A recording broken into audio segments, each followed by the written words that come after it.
I'm Emily Hart, and this is a special report on Colombia's national protests for Colombia Calling for the week of May 10th, 2021. Nearly 2 weeks into nationwide protest, violence and human rights abuses continue in Colombia. The protests, known as the Paro, started on the 28th of April, and while mostly peaceful, the movement has suffered a violent state response from various security forces. The right to protest has been repeatedly violated, and the scale and brutality of the state response has drawn international outrage, while Colombia's government has consistently failed to condemn the systematic violence carried out by its own forces. 47 people have been killed, 550 are still missing, 963 have been arbitrarily detained, and there have been 12 counts of sexual violence against women protesting. More than 1,000 have been injured, the huge majority of whom are civilians. Almost 100 injured by police bullets, at least 230 assaulted by police. Meanwhile, nearly 30 have suffered serious eye injuries from police use of rubber bullets and tear gas. The violence has been condemned internationally by organisations from the UN to Human Rights Watch, as well as by official representatives from countries including Argentina and the USA. The protests are taking place in the context of a third peak of COVID-19 in the country and an economic crisis caused by the pandemic. Unemployment has nearly doubled since last year, while the government is struggling to balance its books amid increasing national poverty and a glacial vaccine rollout. The movement was sparked by a tax reform bill, an attempt to raise funds for state spending amid the economic shortfall, which would have increased hardship for Colombia's worst off. The bill lowered the threshold at which salaries were taxed, down to about $680 monthly, as well as raising prices on everyday goods through new VAT applications. The tax reform was withdrawn and the responsible minister resigned, but the protests continue.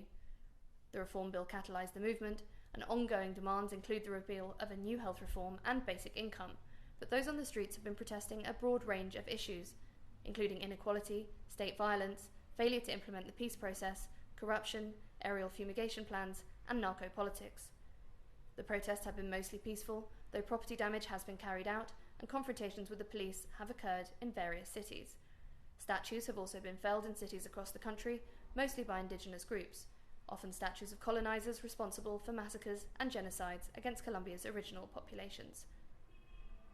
As demonstrations continue, solidarity protests are taking place across the world, in cities from New York to London. France's Gilets Jaunes movement has also taken to the streets in support of the Paro. 35 of the 47 killed so far in the protests have been killed in the city of Cali, which has been a particular focus of violence since last week, with violent incidents peaking on the night of May 3rd. The indigenous protest happening in Cali as part of the Paro has also been shot at by both police and armed civilians, leaving numerous seriously injured. Videos of police violence continue to emerge, verified by international watchdogs, including what appears to be armed police in plain clothes arriving to attack protesters and live rounds being shot into the protests. There are also reports of censorship. NGOs have shown network data suggesting intentional internet disruptions in Cali amid the protests. This technical form of shutdown is a violation of the right to freedom of expression and information. It protests protesters communicating with one another, as well as with human rights bodies, to report or document state violence. President Ivan Duque has agreed to negotiate with the Paro Committee, after a week of meeting with many of the country's institutions and civil society groups.